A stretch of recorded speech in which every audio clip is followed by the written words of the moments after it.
on, man? There's Kevin. All right. All right. How's life in Give Texas? Kevin a couple seconds here.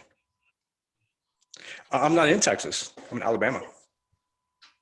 Okay, so when you were in Texas. No, man. Oh, I was in no, Texas sorry.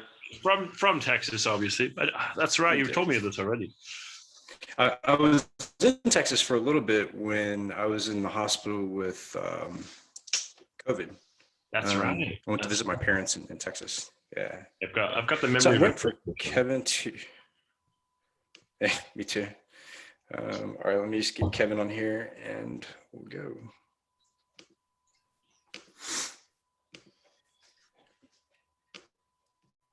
All right, so welcome to episode, I believe this is like 28, 29 now, live, of the Haunted Hacker Podcast.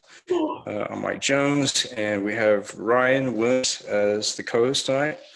And tonight we have Kevin Fielder, Greg Vandergas, and Lisa Forte. So my buddy from the UK. I gotta ask Lisa really quick before we start. What is the deal with space? Can you give us a breakdown of your addiction to space really quick? Really quick. I can't do that really quick. Really quick. No, I can't do it really quick. This is amazing. This is my favorite rocket that no one cares about, but I'm going to tell you about it anyway because you've asked. It is a Russian rocket called the Soyuz, and I now get it into all BBC News interviews, which is cool because we're putting some Russian propaganda into the British news. So that's just what we need. Exactly. Fighting the good fight. Yeah, Lisa doesn't actually do any really real cool. work. I saw that. Putin's payroll. Yeah, I'm legit. Yeah, exactly. I'm just an FSB officer. No one really knows. No one gives a shit. No one gives a shit. It's brilliant. Nice. So I saw China today landed a probe on Mars. Yeah, I thought that was pretty rocking. Yeah, I wonder if it has a U.S. flag on it. Yeah, my first thought was, let me send this to Lisa. Yeah, they've crashed one and they've landed one. So now they're on net zero, so it's fine. Cool. Wasn't it right, one of the booster rockets to put that thing into space that actually fell back down to Earth? Yeah, I mean, they have crashed space stations and other stuff as well, so... It's just, it's a little bit of excitement, you never know when some space debris is going to hit you in the face.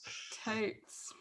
Yeah, exactly. Spicing it up. All right, so a little bit of news. So I guess more stuff is unfolding with Colonial Pipeline. You guys in the UK probably heard about our disastrous monstrosity of a failure that we had with the gas pipeline, which continues to get worse. We had people panic. It was like they were selling toilet paper at gas stations. Everybody were lined up to get gas and created this like fake gas shortage. It's pretty crazy. My favorite, like that, and it looks like. Go ahead. No, I just love all the images coming out of people just pouring gas into like plastic bags and crap. It's like these people are allowed to vote. It's crazy, man. It's insane.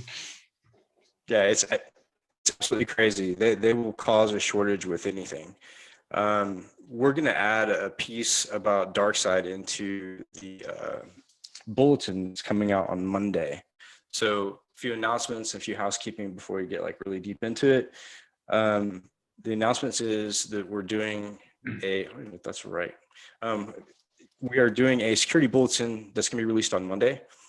So a lot of the keynote speakers that are in the Discord have put together articles, and some of the other guys put together articles, and we're going to release that on Monday with some patches to look out for as far as ransomware and some other good stuff.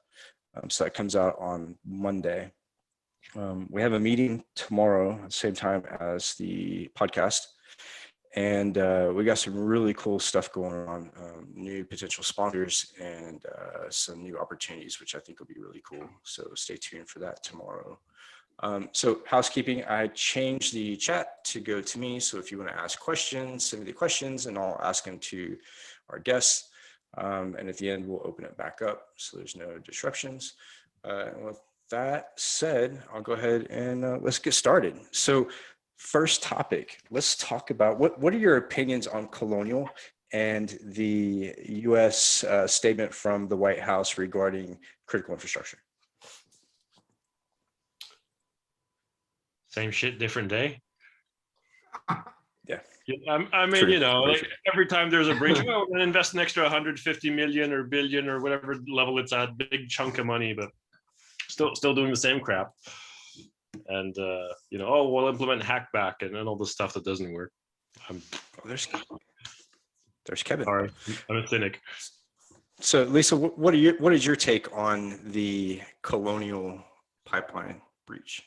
Yeah, I'm kind of on the same page as Greg. I sort of feel that it's kind of a chronic underfunding of critical national infrastructure, not just in the United States, but in Europe and in Australia.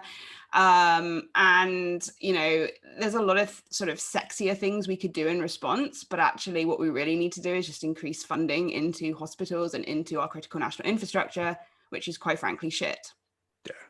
Yeah. I don't think it's a funding issue though. I think some places are short of funds, but a lot of places like they don't have the awareness, or they don't have the skills, or they don't have the vision, or they don't have the understanding, or there's no strategic kind of long-term thinking, and it's just do whatever's sexy today, and it's not sustainable.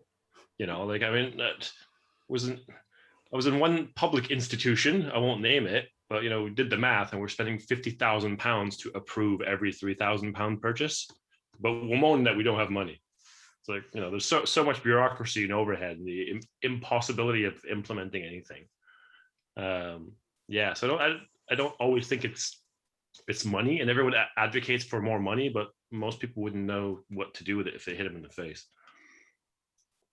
Sorry, Lisa, I just had to disagree. That's a problem, I think, with the.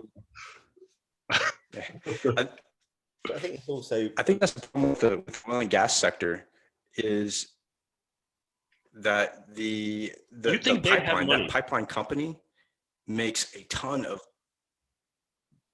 Yeah, they have tons of money. Think of how many transactions they do per day, how much money goes to that pipeline per day.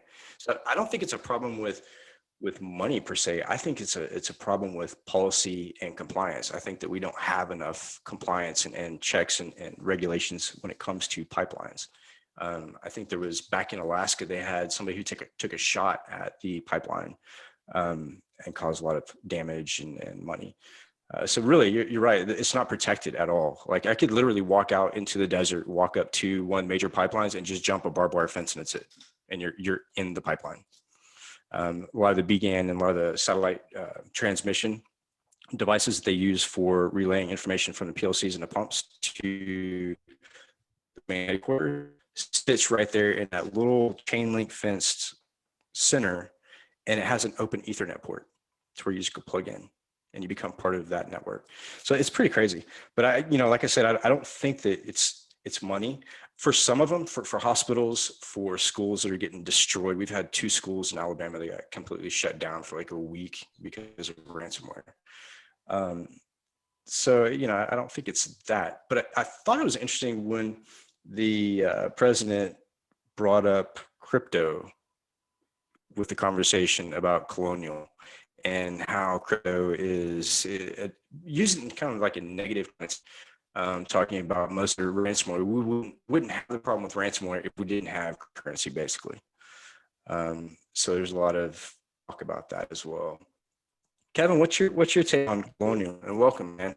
Hey guys. Yeah, no, I think if you look at it, obviously echo what the others said, because we won't want to have an argument with Greg or Lisa. But no, so if you look at a lot of CNI stuff, right, it's they have massive long planning cycles. I've got a friend who works in planning future of trains and like British Rail and stuff, and they have like 15, 20, 25 year planning cycles, because you're building rail tracks and you're replacing train stock that lasts for 20 years and that kind of thing. So their planning cycles are so long, they haven't planned in the kind of cyber stuff we have now, because it didn't really exist at the last, when the stuff that's in place now was planned. And they haven't got a thing in place. Like, we're used to kind of, working, we all talk about DevOps and cloud and agile and, doing, tens or hundreds of releases a day and all of this kind of stuff. And we work in a space where you're used to a lot of change. They're just not. So it's not, they haven't had to think about this stuff, and they're not set up to necessarily for especially kind of big things like pipelines and stuff. They're not set up to go, last year this was fine, 6 months time we've got to deal with this. And then you've also got all the kind of SCADA kind of stuff, where the stuff that just was never designed to be on the internet now is on the internet, but people have put it on there for convenience without thinking about the malicious. You naturally think happy path, right? I've recently been doing some work on designing a new process for data breaches, and because it was in relation to accidental breaches, they came up with a really good process for happy path data breaches, in terms of, this was an accident, we know what's happened, we know what was in the email, etc. But they hadn't considered it being malicious and my team needing to be involved before anyone else got told, and those kind of things, because normal folk don't think like that. We're not thinking about the malicious stuff. We're thinking about, how can we get the oil somewhere? How can we do it safely, efficiently, in terms of transporting oil, not in terms of bad people trying to do bad stuff to it. So I think it is a lot of the kind of education and awareness piece, and also how we get faster cycles and faster change into these environments where they're not used to that. I think that's a really good point, because I think they're in a sector where you don't have a culture of rapid, continuous thinking and adapting. So it's just really hard for them to adapt to change. And I think that's, it starts with that, because you're not even considering what risks you have and what consequences things have, especially on a short-term basis. Yeah, and they're considering. Yeah, you can blame most of risk of fire or risk of death or other things. They've got risks they have, but their risk models just haven't got these risks in them yet. It's interesting, because I bet literally, in those other areas, they are way ahead of where we are. This is really interesting. Some of the stuff that came out of the new US announcement-y stuff around kind of quality and software and things, right? We're so used to, that they have, oil rigs and other dangerous places have really good safety records for people not dying. They do stuff really well about keeping people safe in their environment.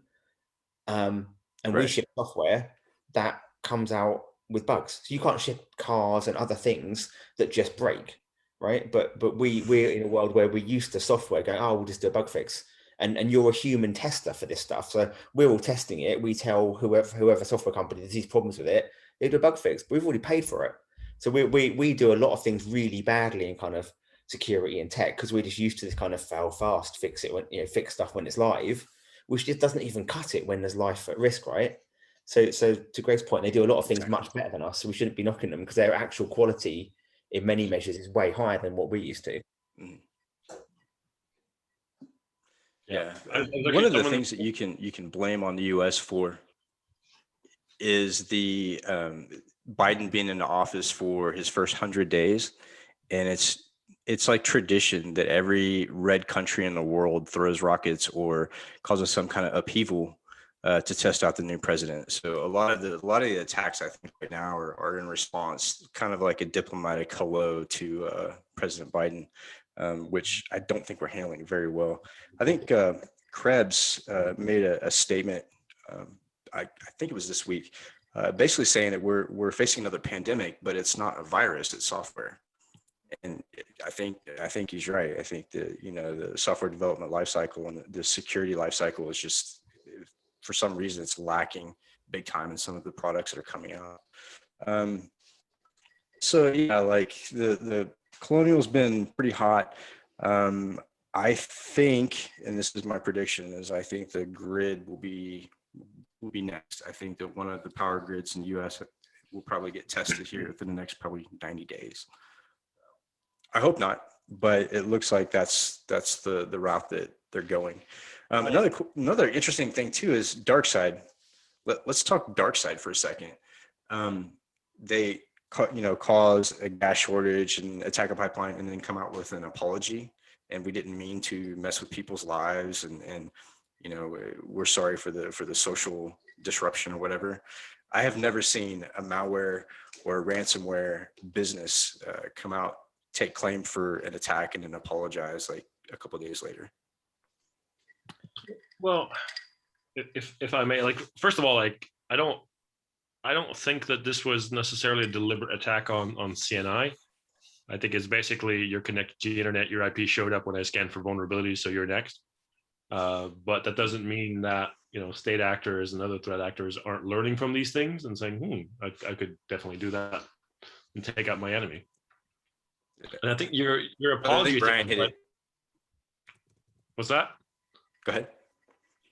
I'm Go thinking ahead. like I'm thinking back to like my teenage hacker days, and I like to hack into shit left and right, but I never really thought about the consequences, because I was like a 16-year-old kid. I didn't want to hurt anyone, but hey, if I could do something and it's going to make me some money or allow me to free phone calls or this or that, I'll do it. But then if I then found out that, hey, I really impacted people's lives, I would actually kind of feel bad about that. So I wonder if there's any commonality with that. Who knows?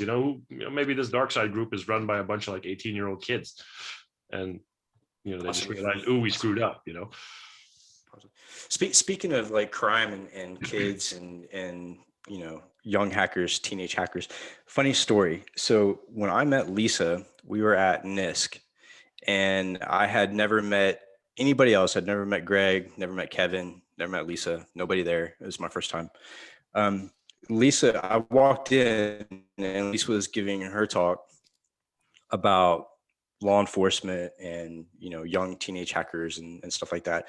And immediately I started like getting hot on my collar. I was thinking, wait a minute, is she saying that kids should be arrested? Like, I was like getting really frustrated. But then I had to step back and actually listen to the message. But it's kind of funny that we were at the same talk, and that's how we met, was with those like both sides of the fence type talk. So let's go through Greg, Kevin, Lisa, and tell us about your backgrounds. Start with Lisa. Well, I am officially a work from home astronaut. I'm really proud of that. No, I'm not really. I worked actually oddly in counter piracy operations off the coast of Somalia. That's how I got my start in security, hunting pirates, literally. And then I moved into counterterrorism in the UK, and then the police cybercrime unit. And then now I don't really know what I do now. I sort of just say words at a camera and hope someone listens. Yeah, I feel you. That's what I do. Greg, how about you? Yeah, I also have no idea what I'm doing anymore.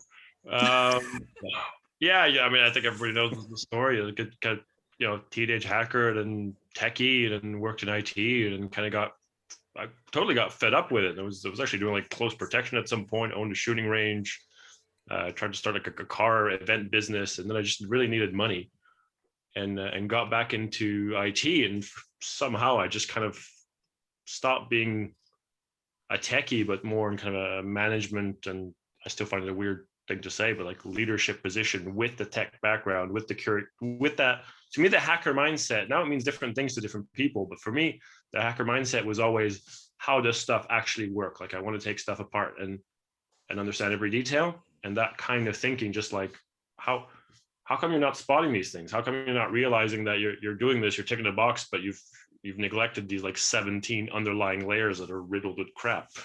But it was interesting because I would spot that stuff right away, but you'd get fired for it. So it's not necessarily quite valuable. And I just reached a point where I was like almost in a state of despair, because it's like the more security stuff I call out and try to fix, the less I'm appreciated, and the more I get fired by all these bad CISOs out there. And it was just getting ridiculous. And I just reached a point where I was like, you know what? I'm just going to share everything I know, because I'm going to die in a ditch anyway. And then people really started recognizing me for that. So that's kind of what the last few years have been about, is just kind of trying to help people out and try to build security programs that actually work for the very few people that actually want a security program that works, and not just an ISO or a NIST certificate on the wall. Yeah, you have a book as well, right? Called Rethinking InfoSec.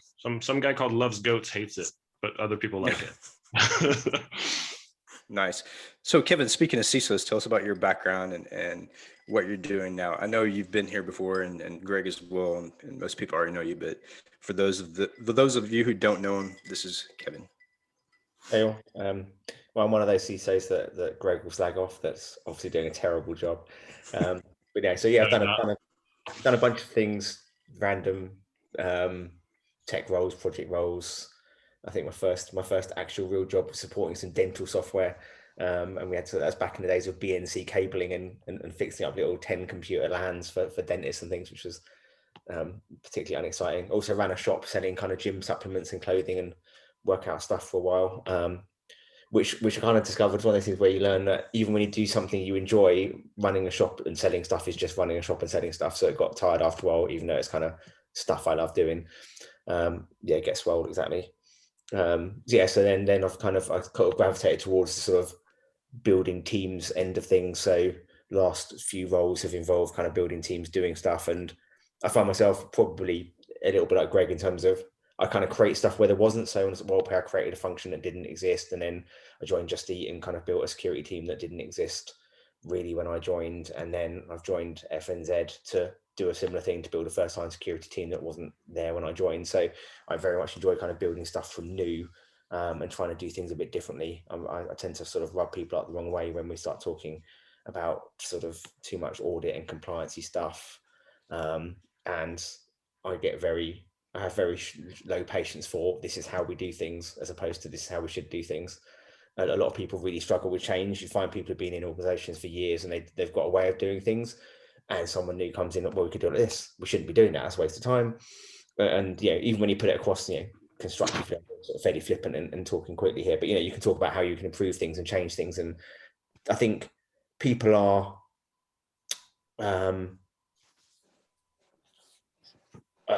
it's generally, it's not just security people. A lot of people struggle with change. So if you've been doing something a certain way, it's not necessarily that you kind of hate, you kind of just struggle because it's different. So even if you can see it's better, you struggle with change and people telling you things can be done differently. So I think that's a lot of the things I like to sort of break down and improve things and do things in new ways. But it can be a challenge because people don't like new ways of doing things effectively. Yeah, I totally agree with Kevin. Yeah. Speaking of, CISOs and some weird things going on in the industry. What was the deal, Greg, with the post today and the legal jargon? Oh yeah, so well, I think the stateside people won't really know this, but I got a job last year. I was basically approached by this company called the Hut Group, and so they have a CISO, but I'd heard like the worst stories. The guy basically doesn't know what he's doing, and there's a lot of kind of like racist, misogynistic crap going on there, bullying employees that cried, and like almost 300% turnover over the last 3 years. And they approached me, and I was like, look, I'd want to set the strategy. I'd want to set the direction. I only want your top spot. You already have a CISO, and I'm absolutely not interested in working for him because I hear it's just a shit show, basically. And that's when they kind of went like, oh, but we kind of realized that's what we're kind of looking for, a group CISO to kind of manage that situation. And I spoke to the CTO and the CFO, co-founded the company, and they're both like, yeah, he's a real problem. But the whole title, I was like, well, why is he still there? Which long before this, like I'd heard of him like a year before, and the running joke was like, whose sex tape does he have? Because no one could understand why this guy who's just churning through people like crazy, and like I know for a fact that he's lost them tens of millions in business every year because people just like find out because the security reviews are so bad. I think it made no sense. And the next thing I know, like a month before I'm supposed to start, they get this anonymous letter through him accusing me of all these things, which like 30 plus people have denied. But they basically fired me before I could even start. And that's when like all these people started approaching me about their stories of what they went through there. So I'm going to like an employment tribunal to sue them. And I'm asking for £1 and a public apology stating the facts of what I've already documented. And they've filed police reports saying I was at one of the director's house intimidating him and his family while I was like provably doing my grocery shopping like an hour and a half away. Then the Financial Times caught onto it, and like they had their PR, the CEO of their outside PR firm, now this is like a 10 billion pound company, tried to like sway the Financial Times into not publishing the story, and they told the Financial Times all these like statements, like absolute BS. And as soon as I knew like things were going sour, like I started like recording all the phone calls, which you can submit it. I can't legally share them with anyone, but I can submit them because I didn't have consent, but I can share them as evidence. So like a few weeks ago, the Financial Times basically said like our legal department won't risk us publishing this story because even though we know everything is true, they'll sue us into the ground just because they have so much more money than us. Yes, it's a wiki. And yeah, so next, like a few weeks ago, I'm gonna actually post these because I didn't. They tried to have like a preliminary hearing to scrap the whole case. As soon as they found out, because the Financial Times, like what we can do is once it goes to court, then it's public record. We can take that information and point to that as a source, and then we can run the story. So then they tried to scrap the case, and then they like in the scenes for the process, like I had to send them all my evidence so they could prepare the case. So I was like, I sent them all the recordings I had, which contradicted every single statement they'd made to the court about the case. And now they're trying. So today's post was them filing a motion to try to have the covert recordings thrown out because they're not relevant to the case. So we have lots of facts already. Like you've got your versions of events, but the facts are you on the phone saying things that is not what you're telling the judge. So yeah, now they're trying to do that. And yeah, they don't like me very much. I think they're just mad because I think they're just mad because they found out you weren't the lead singer from Coldplay. I know. Do you know how often I have to put up with that shit? So yeah, good, fun times. But I'm hoping to, like, at this point, like it's literally just to get the story out because I've had so many people come forward to me and they're really afraid. Like they've shared their stories with me, but they're really afraid of going up against them. And I'm hoping to get the Financial Times to write the story, a lot of scrutiny to get kicked up, and people to be encouraged to kind of come forward. So that's kind of, I've got nothing to lose. You know, I'm working again. I don't need the money. I don't care. Like previously, I'd said like whatever settlement I get, I'd give it to charity. But now I've changed that. It's like I'm asking for £1. I'll give the £1 to charity. Actually, I owe my hairdresser £1.50 because I didn't have change. So that might be the lawsuit right there. But yeah, and that's when they really freaked out because they realized this guy doesn't want money, so we can't buy him out. And I said, like, under no case no condition am I signing an NDA. So it's like disclose, you know, suck it up and change the culture, and you know, fess up you did something wrong and promise to change. But they're just too stubborn to do it. So yeah, we're and there's all these little things and little moves that they're doing back and forth, and I'll start sharing those because a lot of them are quite funny. I think, well, Kevin, you're on this group. So there's a spin-off of this Club CISO group, and we're pretty much convinced they have a weekly managing meeting called That Fucking Greg Guy, just to sum up the stuff that's coming. So yeah, and a lot of you've infected another group. You've infected another group, though. You're also part of what, the UK CISO alliances now too. I have, yeah. I was asked to join that, which is it's all right, actually. I mean, you're in there as well, aren't you? Big groups with Greg, and he's the biggest talker on both of them. Yeah, sorry about that. Sorry. Lisa doesn't say much. Lisa, what groups are you into now? At least I don't have a Cockney accent.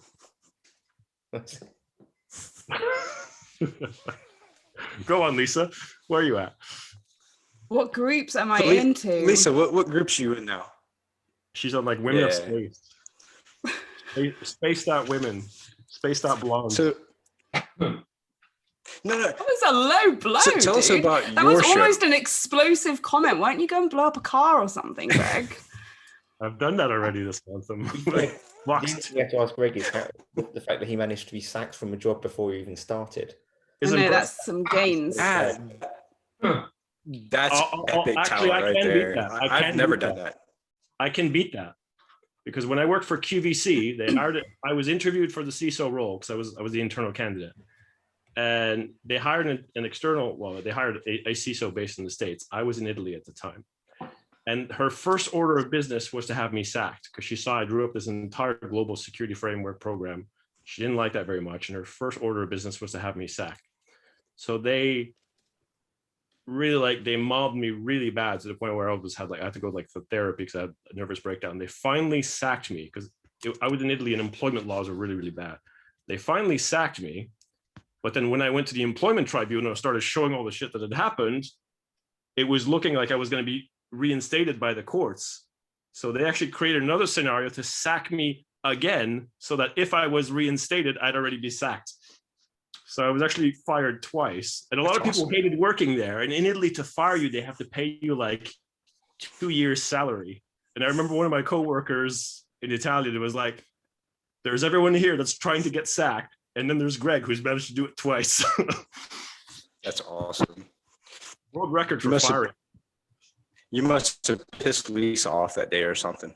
I think Yeah. she's there she is. You pissed her off Greg and she had her basically connections just sends ready. me abusive messages. That's how Greg and I communicate. He sends me abuse. I send him abuse back. I think that describes it. Would you not agree, Greg? I think that's like any healthy marriage, really. Hmm. Kind of scary, actually. Isn't it? Yeah, no, that's not a thing. It's good banter. You went and made it awkward, didn't you, Greg? I did. That's me. That's me all over. So Anyway, Lisa, how's tell us security stuff tell us going? about your show. Lisa's Oh, my show. Yeah, your show. So I actually had the best experience ever. I actually interviewed my all-time hero, which pretty much no one on this call probably know who he is. So I'm just a geek, but he is my ultimate hero. And I just literally, I was such a terrible episode from my perspective because I just fangirled the entire time. So he's there talking and giving all this space knowledge, and he's just epic. Scott Manley, go check him out. And I'm just sat there like this the whole way through the entire episode, and I had to cut so much of me out and then refilm chunks where I was like this. Because the whole time I was just like, oh my god, this is amazing. It wasn't very professional, but go check out the episode. He talks about the Apollo hacks, which are epic. Awesome. Yeah, I gotta check that out for sure. I think there's only one person I would probably be like that if I got them on the show, and that would probably be Elon Musk. I want to get Elon Musk on the show so bad. But also, He's going to be my there's future a couple other husband. people He that doesn't know this yet, but he is going to be my future husband. So Elon, on the slightest chance you're watching this, hit me up. Actually, you know what? Like that He's plant in the watching. background almost looks like ganja, so he might be on his way over now. Umbrella plant. Everyone does this to me. This is not marijuana, Wow. okay? This is an umbrella plant. Yeah, sure. Honest to What God. is it? Is it real or fake? I don't have fake plants, darling. Who do you think I am? I'm not having Oh, fake plants in my living far room. too posh, Gosh, I'm not posh. Too posh. That should be one of the 40 items on that list. Have Oh my 32. God, you brought the list. I brought the list up. Oh, what list? Tell me about the list. Oh, there's a list. You tell me about the list, Lisa. The list is 40 things that mean you're posh, and however many you score on that list is how posh you are. And they're things like wearing wellies, going to a polo club, having How a is horse. really posh? My daughter Exactly. wears some Thank you. jumping Thank bubbles. you. Thank you. I Wearing don't a want to say gilet. That one is lame.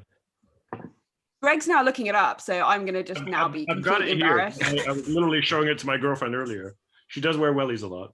So you have a boarding school education, antiques and heirlooms in the family, a wine cellar, paintings of ancestors on the walls, belonging to a storied private members club, never discussing money, calling parents mummy and daddy, even as an adult, family coat of arms, horse riding, catered dinner parties, knowing how to eat properly with a knife and fork, never calling it cutlery, employing a gardener, calling dinner supper, family silver, sending invitations by post, family tree, skiing holiday, shooting as a hobby, tweeted jackets, calling everyone darling, playing croquet, asking, where did you school?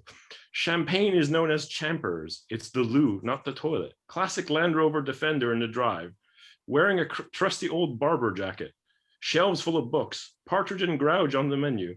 Calling friends by their surnames. Love of cricket. All this crap. Lisa's got just about every single one of them.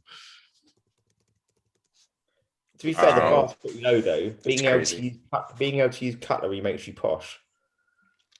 I Greg, think they mean Greg like that- thinks it that's- does, okay? no, Just no. let Greg think it does. No, the quiz does, and it's like one of two I things. can on use it that I a have. knife and fork, therefore I am posh. Yeah, but if you sit down and there's 4 knives, 4 forks, and 3 spoons, do you know which one is to use for which meal, for which dish? Get out. Someone's literally to written, leave. what the fuck is a gilet? So they are not posh. Darling, it's country attire. For A when you're body doing like warmer. croquet It's or not a polo body on your horse. warmer. for French toits. Nice. A gilet This is is literally a body warmer. It's a jacket Oh with my missing arms, isn't it? You are the poshest person I know, Lisa. Help me be more gangster. With missing arms. What kind of jacket is that?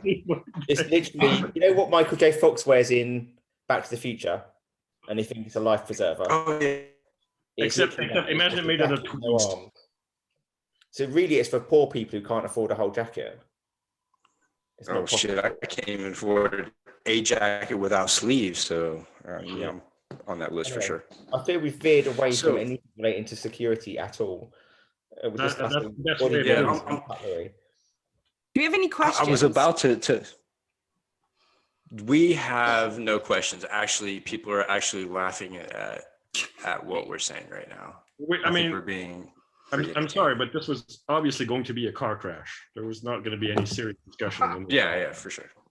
That was another dig at me, just so everyone knows. It wasn't, but it It showed. was. I do want to bring up a cybersecurity topic that Kevin posted today. Kevin, why don't you talk about the topic that you brought up on LinkedIn? Oh yeah, it wasn't actually. It wasn't actually. Well, it's kind of cyber. I'm reading the book How Spies Think at the moment, which is pretty cool. But it's just the idea that how it's easy to have kind of like cognitive bias. So you've got an idea, and even when you use evidence, it's easy to like prefer the evidence that supports your idea. So you can have loads and loads of evidence to prove that your idea is right, and it's not necessarily the best idea. You've just found kind of cherry-picked evidence backs them. So I can't remember the exact wording, but basic premise is choose the hypothesis with the least evidence against it, and that's probably the one that's most aligned to reality. So pay much more intelligent attention to evidence against hypothesis than evidence for it. And it's just a really good way of thinking. Oh yeah, someone's put a link in the thing. And I just thought it was just a really cool way of thinking because it gets around that whole kind of reinforcement bias and the whole, the filter bubble you talk about with the internet that makes it worse, right? Google and social media all give you things they think you'll like. So you get more and more stuff that backs up your opinions and your way of thinking rather than finding stuff that is critical to it. Yeah, I think that's 100% right. And I think it's so distorting because I think I read somewhere also that when you Google something, you're sort of Googling it with bias. So you're actually inputting it in a manner that you want to find the information. So you've actually sort of pre-filtered some of the content and biased the results that are going to come back, which, yeah, I think we're sort of living. I was saying this to someone today that I think the number of people who I have conversations with outside of security who say something like, oh, I read somewhere that, and then just insert God knows what into that conversation. It's bullshit. Absolute bullshit. And like complete, like half my family are Italian and they do conspiracy theories better than anybody else in the business. And the stuff that comes back that's based on absolutely zero, but they found stuff that kind of backs it up is just nuts. Yeah, that's crazy. And to be honest with you, I think in our industry, we have a lot of those conspiracy theorists as well. Like I've noticed just recently, and I don't know if it's because of some of the interviews I've done, but I've seen a lot more conspiracy theory bullshit floating around the internet. Really funny. Anyways, so there was another question from Dan, and he says, do you think OPSEC is important for a CISO? I'll let you guys field that. Kevin, you want to take that? Yeah, so as in personal OPSEC or knowing about OPSEC? Or Yeah. what's the context? Whoever asked it. They weren't specific about it. But I can tell you that from my point of view, the knowing of OPSEC is important. But as far as the CISO goes, he should probably be leading that charge. But the people underneath him, like the directors and the managers and the analysts, should be practicing OPSEC all the time, especially if you're working like oil and gas or a critical industry. Yeah, I think it depends as well, because it's obviously Kev? Some of us, you do well in your career by being fairly public about who you are and what you do. So you should have I think it's being informed, right? The same as how we try and train our execs and other people. so you can be informed about it. So, you know, don't necessarily post your holiday photos till you're back from your holidays. People don't know you're away when you're actually away, those kind of things. So little simple stuff that you don't have to actually have a private life, but you can do a few things to make it not so obvious when you're not at home, or those kind of things to make your life a little bit safer, but not kind of have this panic, I don't want to share stuff. And you know, if you want to get out there and talk about what you do and help others, you're inherently going to have to be fairly open about what you do. So we talk about sharing, you know, so I think there's that balance, right? We're talking security about sharing stuff. So how do I, as a CISO, share success stories or how I've built a team well or other stuff without talking about what I'm doing?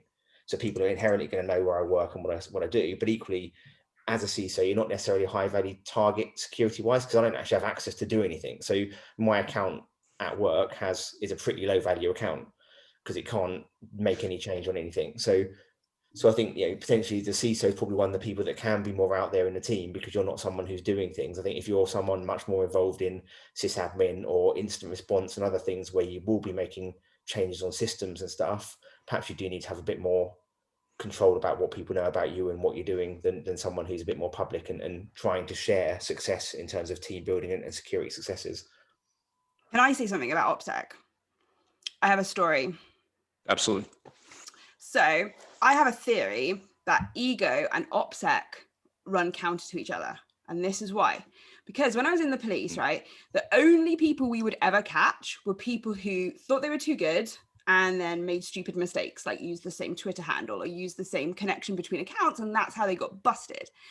And I have this stalker, and we know who he is. He's family, you know, part of the community.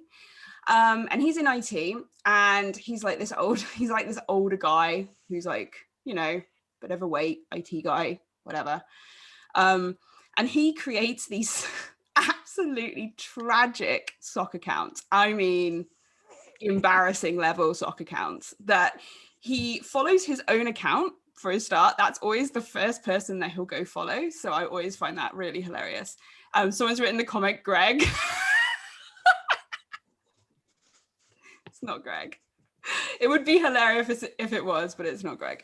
Yeah, and he even started making accounts using like his ex-girlfriend's account, his current girlfriend's account, his child's account, all this stuff, like, and then messaging me really dodgy photos, really dodgy content, harassing me, harassing my friends.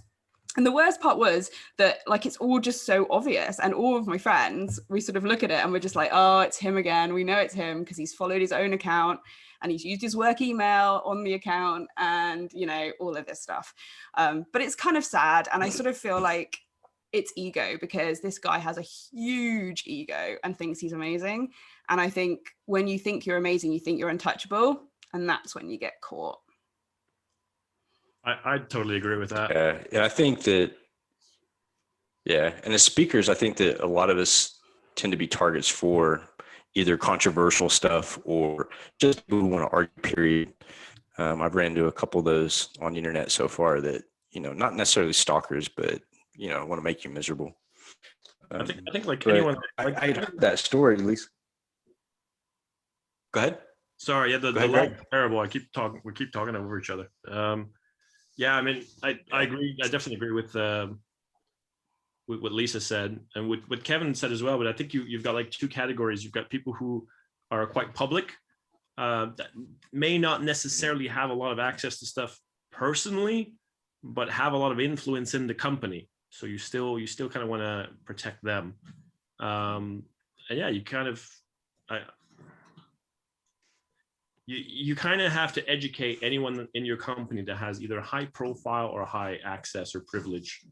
And it's a bit like user awareness training, but it's more than just spotting, you know, hey, this is a phishing email or this is something wrong. You have to really explain to them, you know, what the TTPs are and who the threat actors are and why and what to look out for. And you know, OPSEC is something that you live. You have to be conscious about it continuously. So in some organizations, it can definitely be justified. Personally, as a CISO, not really, not terribly high risk. I was sweeping my my apartment when the THG stuff got a little bit peaky, but other than I'm pretty relaxed about it now. But yeah, in a normal situation, not really personally as a CISO, but you never know. Yeah, I think it's a lot of it's the awareness, like Greg touched on, right, which is being aware of. So it's not necessarily having OPSEC in terms of I keep everything in my life secret. It's having awareness of OPSEC, so you're less likely to be scammed. So you're educating your exec and other people on those kind of things. I think one of the most simple things that I always try and get people aware of is, take money transfer as an example. If you get an email for money transfer or whatever, no CFO is ever going to get angry if you phone them up as well as before you action the email.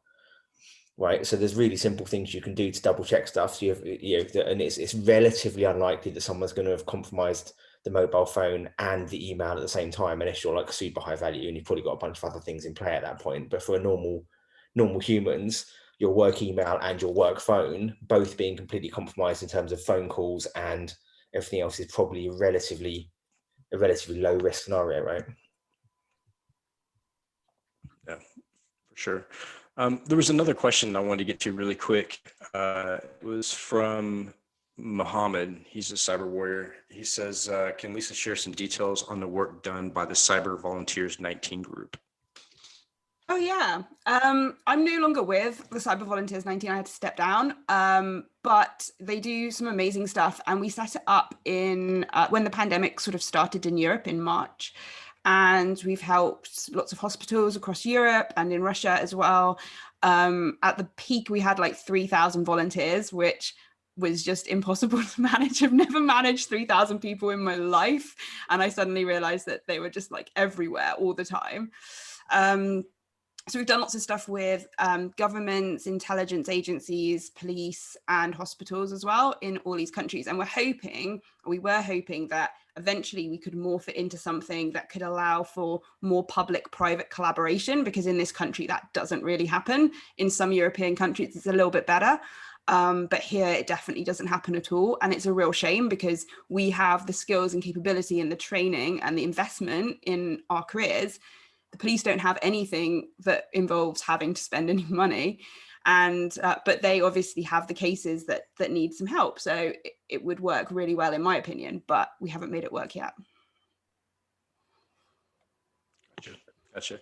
Yeah, I think I joined the volunteers when it first started, but the pandemic was so crazy when I was over in London that I never got a chance to actually help out.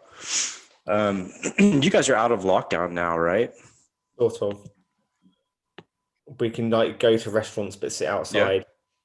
I think you can have people to your house but not staying overnight, or to your garden or something. Yeah, it's kind of moving that way. But I think Lisa touched on a great point there around why it's really hard for us to do. One of the reasons why it's hard for kind of defenders to do as well as criminals. It's a challenge for even volunteers to go and help the police, right? You're volunteering to help them, but because of legal boundaries and rules and evidence collection and who they can share stuff with and whatever else, it's much, which some of it has good value, good reasons for it, but it's much harder for people investigating and defending to share things and to work collaboratively across borders and stuff, whereas criminals don't have those rules. I'm sure they've got other people, they'll have people they work with and people they don't work with, but if I want to go and do criminal stuff, I don't necessarily have to work, how do I legislatively work with the people in Italy or in another country? I'm just like, hey dudes, should we do some bad stuff effectively? And there isn't the same boundaries that we have in the kind of legal side of things. So it's a really sad thing to hear that you've got volunteers wanting to help investigate crime that can't.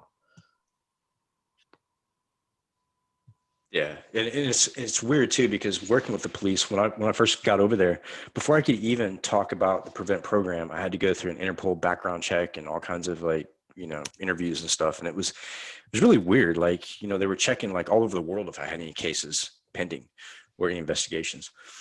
So yeah, like the bureaucracy and the red tape, it's a lot like the Department of Defense here. A ton of red tape, and it's really difficult because you have to fill out all of these, check boxes to make sure that, the operation is OPSEC. Anyways, so this is the rant time.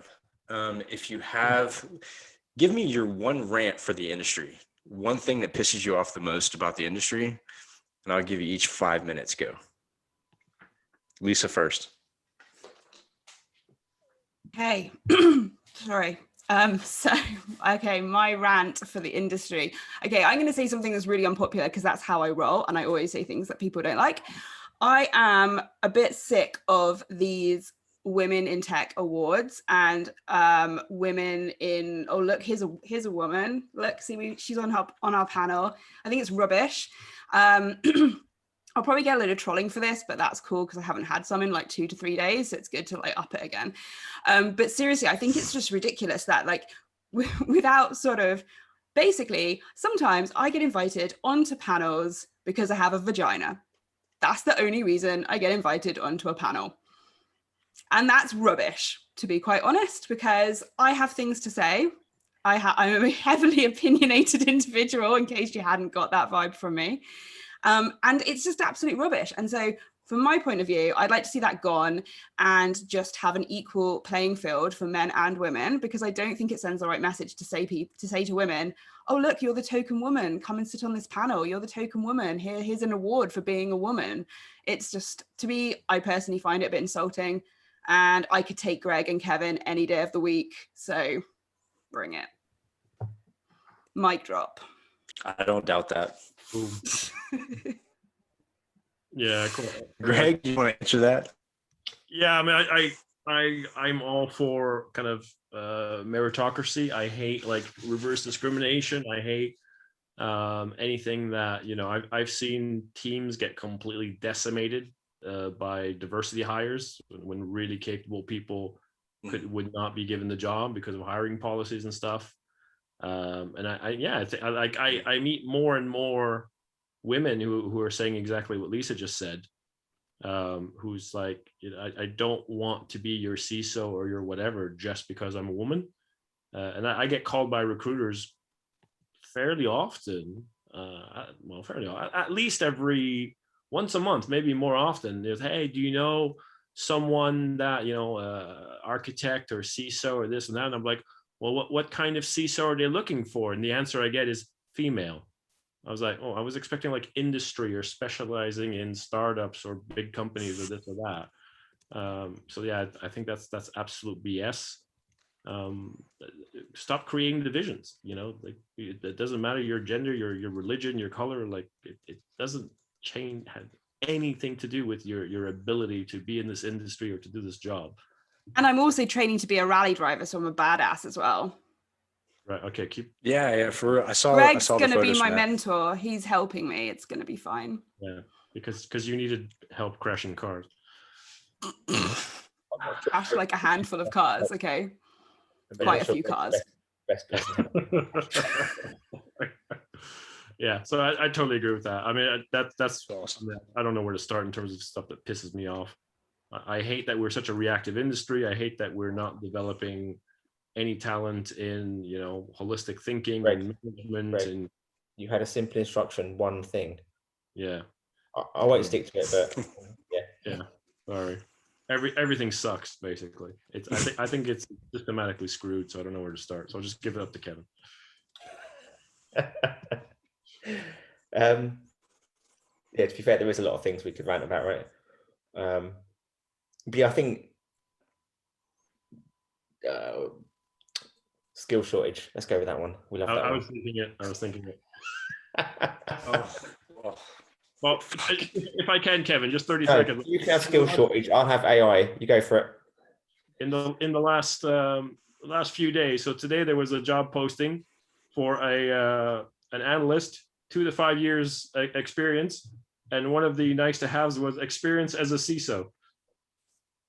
Like, what are you even asking for? And there was one last week that like they wanted, I'm not shitting you, like 20 different certifications that had absolutely fuck all to do with the role. And there was another one yesterday for like a graduate new entry position, and they wanted like a CISSP, a CISSM, ISO 27001 lead auditor. Like, what does this have to do with anything? You know, it's absolutely ridiculous. We're keeping everybody out. Hiring managers don't seem to know what their job is. They don't even know what these certs are that they're asking for. And it's absolutely ridiculous. It's a job description. Describe the job. People that can do the job will apply for it. If you give me a JD about genetically splicing lobsters, I'm not going to apply for it. If you give me a JD about building a security program, I might apply for it. You know, filter people out that way. Let them just tell them what they're actually going to be doing and let the people apply that think they can do it, because you're going to have a better candidate fit than just looking for random certifications that have nothing to do with the job that needs to be done in the first place. All right, Kevin, go. Yeah, random certifications or five years experience as an entry level analyst. I thought that was pretty awesome. Kevin, Yeah, no, I think what's yours? yeah, that is one. Although AI, let's go for that because there's a lot of snake oil. If there is no AI in security, let's just put that out there straight away. There is some learning, but people need to be really honest about that. And I think it's we just need some honesty, right? Where you're not AI, general purpose AI, and doesn't really exist full stop yet to a proper degree, let alone some small security company that's magicked up some AI source that's just a bit of actual ML. So just be really honest about what you're selling. And I guess it's it's not just an AI thing, it's a snake oil selling bullshit. Stop it, please. Yes. Really good products. Like we all know of a network monitoring product that has a marketing budget from God. That means all your execs ask, why aren't you implementing said product? And it's quite a good product, but it's a product that you put in when you've got your other ducks in a row. So you've got your CMDB and you've got your asset management and monitoring and response and patching, and all of those things are sorted and you're in a good place. And you're like, hey, we've got some really valuable assets. So we now need something that's going to do some really clever behavior analytics stuff on the network or whatever, because even with all the basics in place, we're not confident we're within our risk tolerance. And then that's an honest bit of sales. We say, hey, if you've done all this, we're a sprinkle of magic you can put on top of that to give you some more stuff.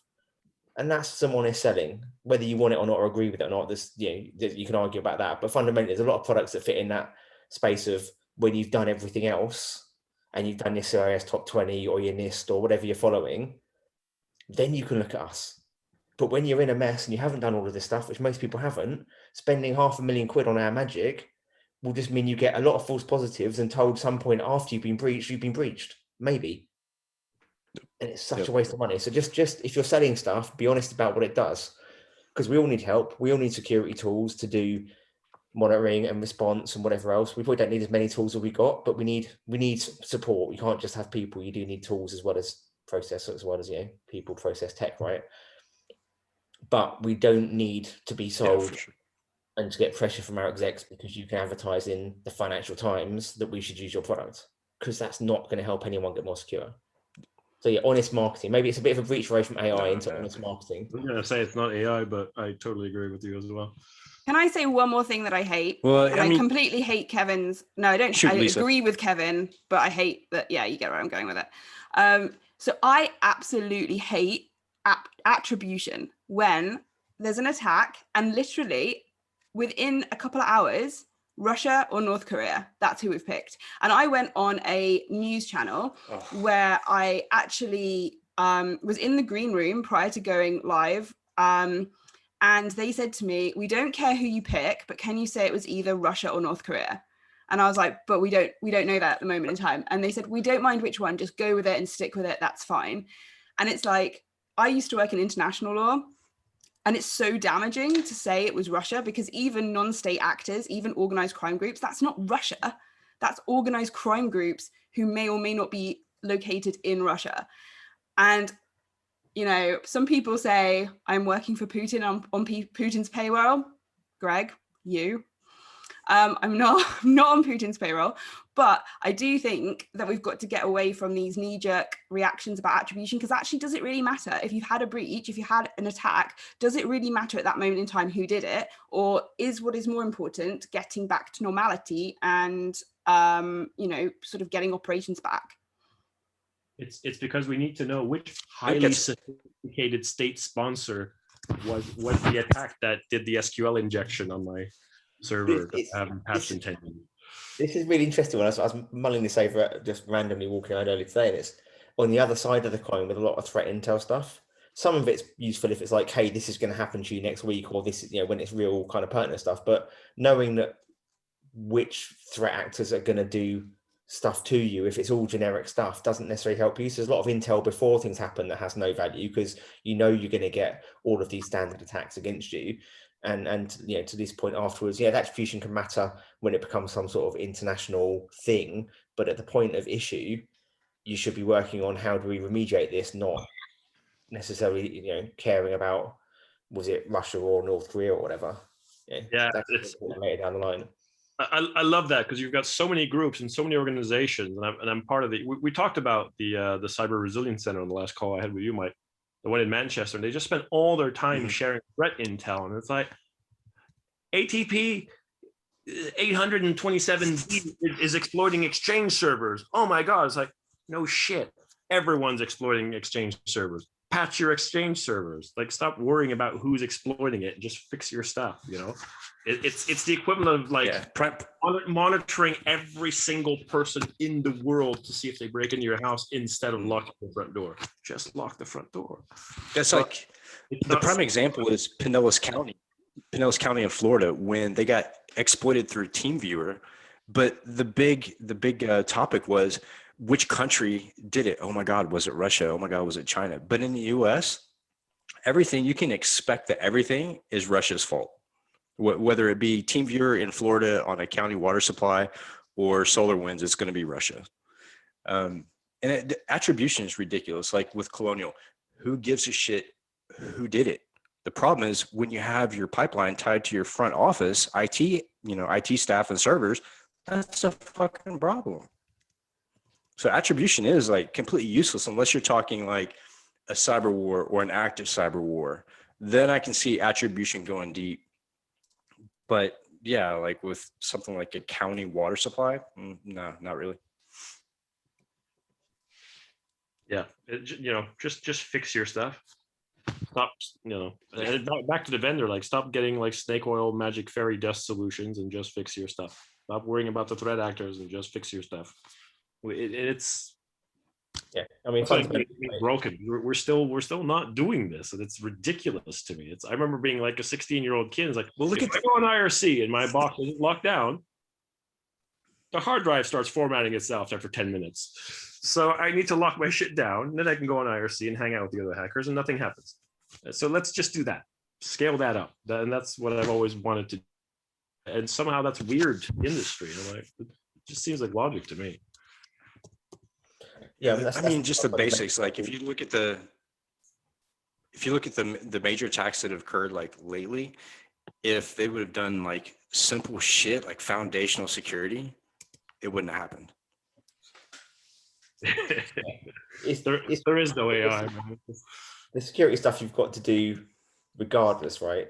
Fundamentally, know what you've got, know where it is, patch it, know who's touching your data, what they're doing with it, where it's being moved to, how it's being moved around, have some monitoring of what's going on, have some responses to that. All those kind of those things you need to do regardless of whether you're in the cloud or on-prem, or whether you're whoever your threat actors are. Depending on the threat actors, you might have to level up further, but there's a fundamental baseline of CIS top 20 or whatever you want to use of stuff that you should just be doing. Sure. Ryan, do you have any questions? No, I'm good, man. I'm having too much fun in the chat. Cool. Yeah, let me look at the chat and see if we have any more questions. No, lag is not code for someone. Man, my connection sucks so bad. I'm really trying to get Starlink out here on the mountain because we live in such a remote fucking place that literally I could get a better connection with fucking smoke signals. Isn't there an RFC for I don't have it. Smoke signal? I think there is. Yeah. Oh, fuck off. Literally, when we called our internet provider, this is a response that we got. People in rural areas do not need more than 10 megabytes of internet. That's what they told us. I was like, are you fucking kidding me? Like, this is like 2021 and you're rating internet bandwidth on your area code and your zip code. What the fuck? Anyways, so yeah, I'm going to try to go for Starlink, but my connection sucks. So Lisa, Kevin, Greg, do you guys have any questions for the group, for the Haunted Hacker community, or me, or anybody else? I want to ask, how many cars has Greg exploded? Oh, Oh, I've mildly at exploded. least 4 or 5. One car recently. How many Ferraris has Lisa crashed? 2, twice. It happened twice. That's a low blow. That was bringing in evidence that was said in a private chat, which I think is contrary to the rules of panel discussions. How many cars total? A few, more than I would like to admit, if I'm perfectly honest. But let me put this to you, Greg. If one does not know the limit of one's vehicles by crashing, are you really even driving them hard enough? Because I drive my cars hard. That's a good question. Yeah. She's saying she doesn't drive like a girl is what she's saying, Greg. I think she's referring to you as possibly driving like a girl.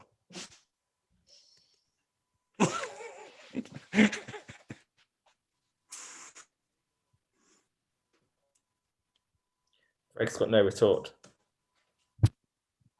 Yeah, I've lost all audio on Greg. I don't know what he's saying. Oh, I might have had my hand on the mic. Can you hear me now? Yes. Yeah, we can hear you. Yeah, you know, like those like psycho ex-girlfriends that like run around like swinging baseballs and axes. That's the kind of girl she drives like. Ooh, ouch. Look at that face. What has just happened? That was uncalled for, I think, slightly. There was a few crashes. No, I There's wasn't been a saying lot you're of like crashes, but I'm just saying you're driving, apparently. I have a few problems that I have identified as areas for continuous professional development. Ooh, self-assessment. I like this. Yeah, like Ooh. judging speed. Could be important. Right. You sure there's a dial for that? Yeah. Yeah. Any cyber or industry relevant crap? Let's talk about weak points of each person. I'll tell you my weak point as far as cybersecurity goes is I'm too quick to respond, I guess, without doing a whole lot of thinking about a situation. Sometimes that goes with speaking to end up speaking about and speaking to things that probably I should buffer or edit before I release, but I don't. I tell it how it is. But that's probably my weakest point. That and probably my inability to become a citizen of any country. Lisa, what is your weak point? Me, weak point. So hard to pick anything. Weak I would say my weakest point is, again, I think I probably ought to not talk sometimes, and I talk. I say a lot of things, and that doesn't always go down too well. And had a lot of abuse for it, and I've said things that I think are quite difficult for people in Western countries to swallow sometimes. And then Greg tells me I'm on Putin's payroll on a live webinar. So Aren't you? Could be worse. I mean, you could have a major hacktivist group telling you that you're a double agent for some other foreign country. That'd be pretty fucked up. yeah, that's true. Yeah. So, Kevin, what is your weakest point? I'm saving Greg for last because Greg's going to take a while. That's one of my weak points. I think one of the things I had a learning experience of in my last role was it's easy if you get, especially when you've got a small team, to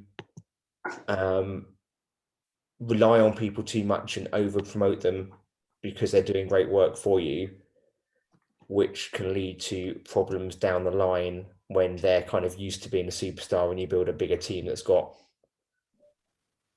even better people in it, so they're no longer the superstars, which did cause some challenges for me with some individuals in my last role. So yeah, so I think it's just being careful that even when people are doing great work and you've got a small team and you do really need them, that you're still kind of realistic about how you treat them, and don't give yourself problems down the line by over promoting, even if there's a risk of them moving on, because that's, it's going to cause you more problems than it's worth. So it's just, I think it's just as you grow up as you build teams and kind of grow in your sort of management style, you learn that you don't, how to best kind of build the team and how to make sure you're fair to everyone.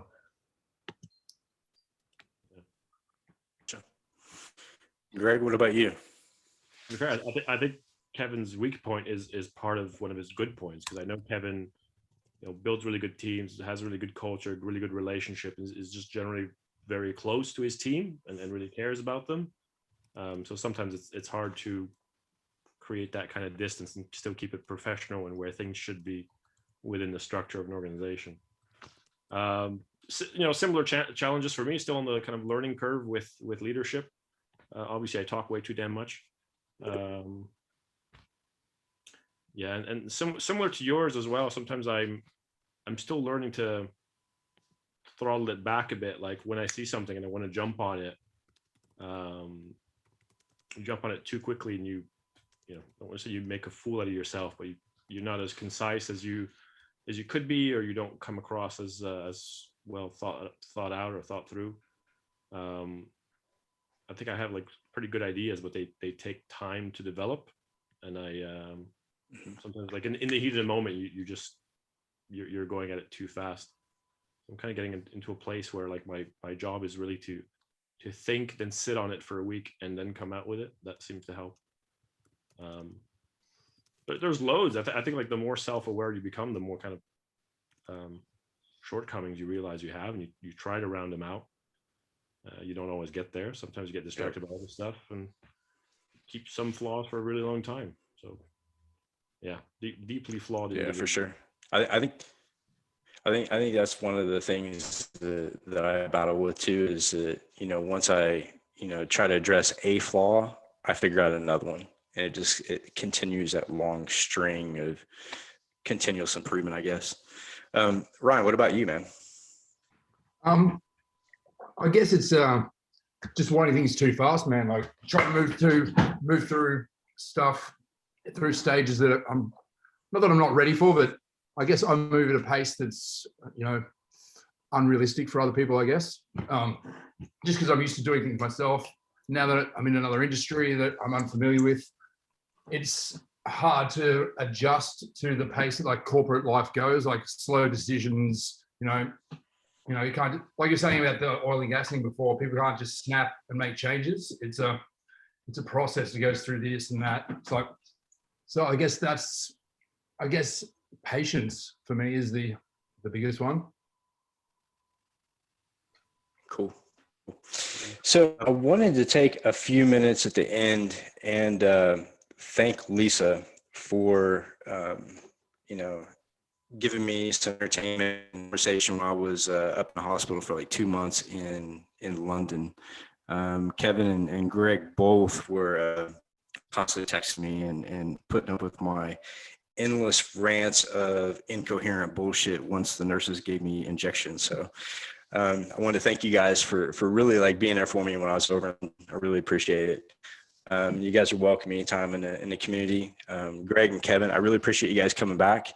And Lisa, you're welcome anytime. Open invitation. So with that, if we don't have any more questions, I'm going to shut it down. Thanks all. Thanks, guys. Go ahead. All right, man. I'll see you guys next weekend, and look for this on TechStrong TV on probably Monday or Tuesday of the following week. Have a good weekend, guys. Cheers all.